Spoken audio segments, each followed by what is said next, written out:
Greetings viewers, Eric the Car Guy here, also known as ETCG1 on this channel, and if it is your birthday, I want to wish you a happy birthday. And it feels like my birthday today because I now have this beautiful 1990 C1500 that my dad just gave me. It is a glorious day. So why don't we get to know this new truck a little better and watch Eric the Car Guy become Eric the Truck Guy. She is beautiful, absolutely beautiful. I am in love, if I haven't said that already. This is probably one of the best looking vehicles I've ever had, and the fact that it was my dad's and he gave it to me means that if you even think about posting in the comments that you'll offer me money for this, the phrase "prying for my cold dead hands" comes to mind. So we've got that out of the way.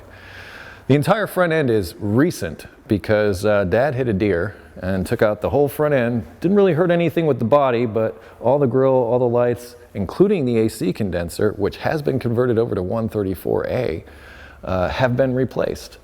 So I'm in a pretty good spot with this, and it still works, which is awesome. So all this is fairly recent, I think within the past couple of years, but all brand new.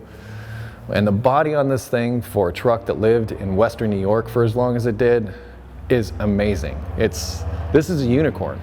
You're probably wondering, hey Eric, it doesn't have any miles on it. On the contrary, it's got 182,000 on it, and it looks this good.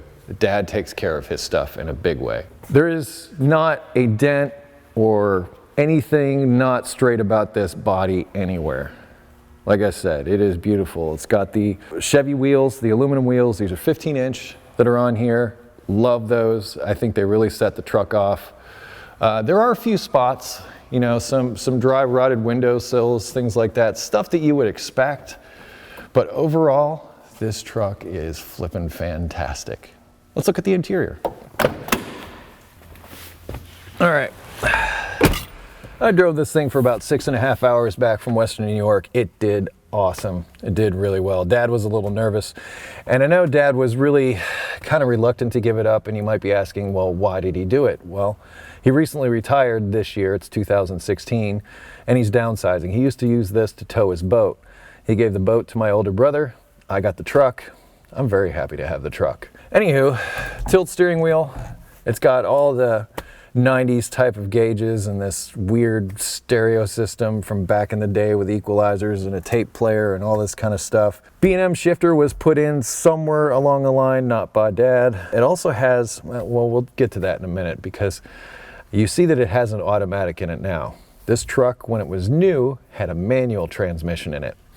Dad was kind enough to give me the manual transmission that somebody else had swapped out. And that's in the bed back there along with everything I need to hook it up. So if I wanted to, I could take this back to a manual transmission and get rid of all this shifter stuff here.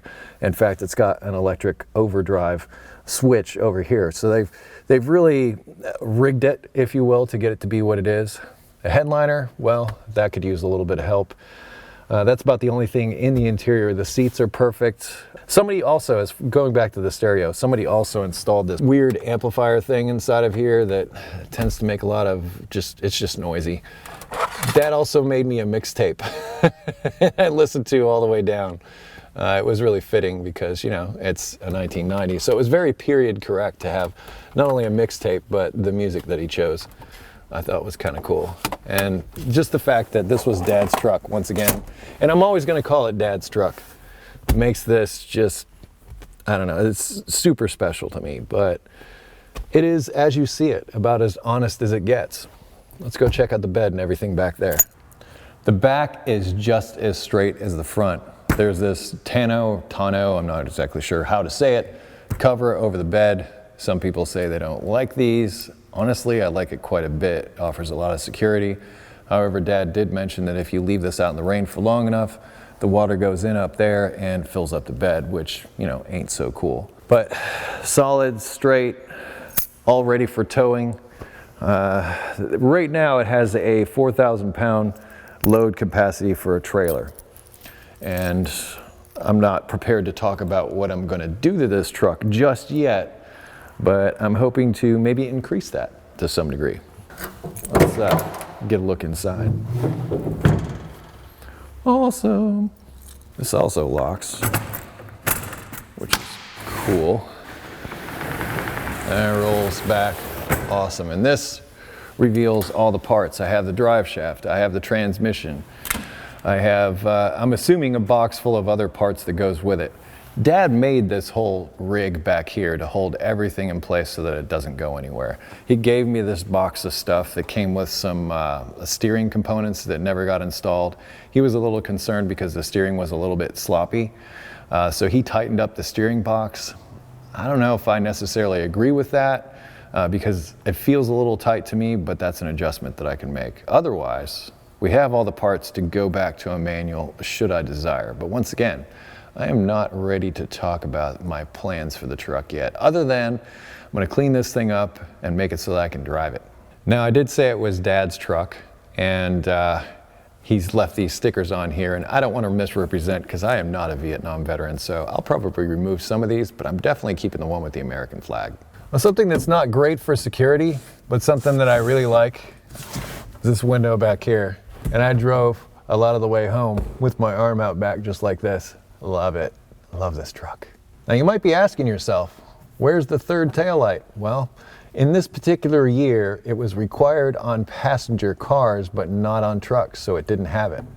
I may look into putting one on it. I'm not sure. I'm going to come back to this stuff in here in a minute. For now, let's put it on the lift and get a look underneath. Oops, I forgot. Before we get it up in the air, let's have a look at the power plant. Sorry, I got excited. There she is. 5.7 liter or 350. This thing was used in everything. And it's a 50-year-old design. And at the time, this was Chevrolet's V8. Before the LS. She has throttle body injection. So this is before multi-port became prevalent everywhere. You just have these two injectors on top here that act, well, like a fuel-injected carburetor, for lack of a better word. Here's one neat little option on this truck that I like, and that's that you've got this work light. It comes off of here. I think this switch, yeah. And you can just use this to, you know, fiddle around if you need to along the side of the road. I thought it was kind of a cool little addition to this truck. So way to go, Chevy. I like it. Looks like they left the clutch master cylinder intact and on the firewall, which, if I decided to go back to a manual transmission, makes things a little bit easier. Now let's look underneath it. The underside of this truck looks as good, if not better than the outside, if that's even possible. I mean, if you just look around, it's been serviced, so yeah, there's gobs of grease and everything everywhere, but there's barely any oil leaking out of the front of the engine. This is something that's happened over time. Remember, 180-some thousand miles that are on this. Everything you're looking at here is good maintenance, is what it is. It's just looking after something, and you end up with good results like this. And everything I'm seeing here, this transmission has a few leaks around the oil pan gasket. You know, the fluid level's okay, and I'm not overly concerned about it. It also has a leak back here at this seal, so that's throwing a little bit of transmission fluid. These are the makeshift things that they use to attach that shifter to the floor there. It works. And all the wires got connected when they did this. I bet the other two up there are for the overdrive switch.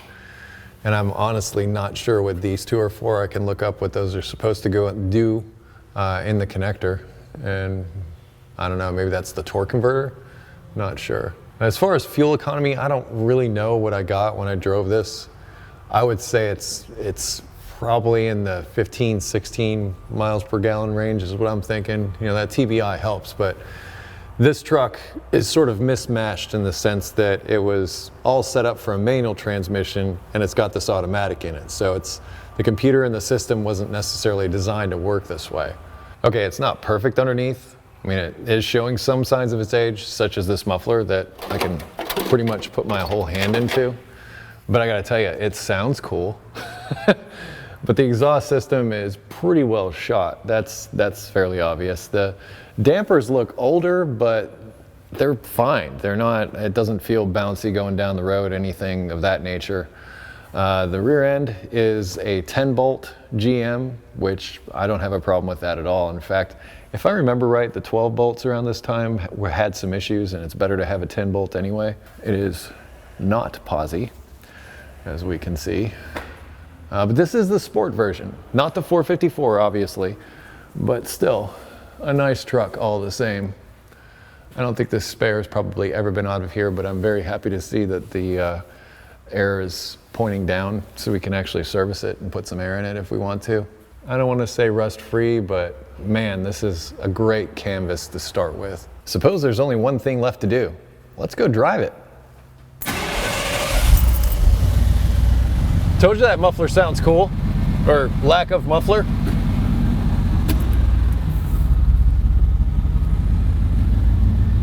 Here we go.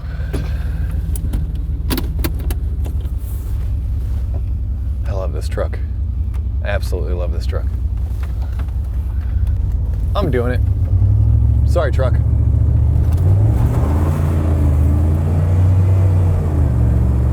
This is all it has. Like I said, the fact that it has an automatic transmission where a manual should be, it's kind of gutless, if I'm honest. But just the feeling I have driving this truck, knowing that it was my dad's and that it's a truck, a real truck, not my Element, it's a real truck. It doesn't come with a purse. I really, really, really like it. And yeah, it's a little loud. And I don't know what it is, but it seems like whenever I drive on this road and I'm filming, there's construction. And the other thing is the brakes don't give me a whole lot of confidence. When I originally went up to pick the truck up, well, actually before then, Dad told me he was giving me this last summer. And I looked at the back of the rear wheels, which you might have seen during our truck inspection. That there was some dampness around the left rear wheel, but there was also some around the right rear. The left rear axle seal was leaking, so I cleaned that up and got that all prepped out. But the wheel cylinder was leaking on the right side, which I did replace that. So I do have a new wheel cylinder over there, and I did bleed the brakes, but I still have kind of a spongy feeling in the brake pedal, and it does tend to sink a little bit to the floor, and like I said, that doesn't inspire much confidence. But mechanically, it needs some work. But guess what? I do that. So I'm not worried about mechanical issues. But the body is solid. So we definitely have a really nice canvas to work with this truck. So I couldn't be more stoked. We'll drive it for a little bit more, and then I'm going to go home and dream about what I'm going to do with this thing. Now that we're past that construction, let's go for a drive in the country. Love that sound.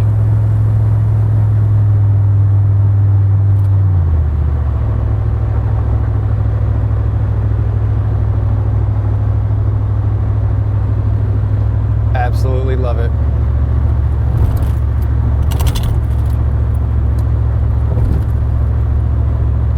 And like I said though, not much in the way of power.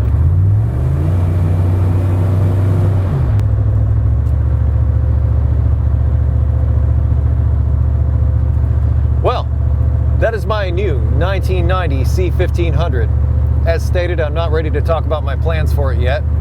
I'm also not ready to sell it, ever, so shut up. Sorry, I didn't mean to be so mean. But seriously, I am never getting rid of this truck. I love it too much. My new 1990 C1500 that I got from my dad, which I absolutely love. Yes, this is my new girlfriend. She's not going anywhere anytime soon. I want to finish the Fairmont before I start talking about what I want to do to this truck. I want to drive it for a while. I want to figure it out. It'll be a process, but like I said, this truck's not going anywhere. If you have automotive questions, I ask you head over to ericthecarguy.com. I'll link it in the description to make it easy for you. Google+, Facebook, Twitter, Instagram if you wish to connect with me socially. Be safe, have fun, stay dirty. Thanks for watching. I'll see you next time.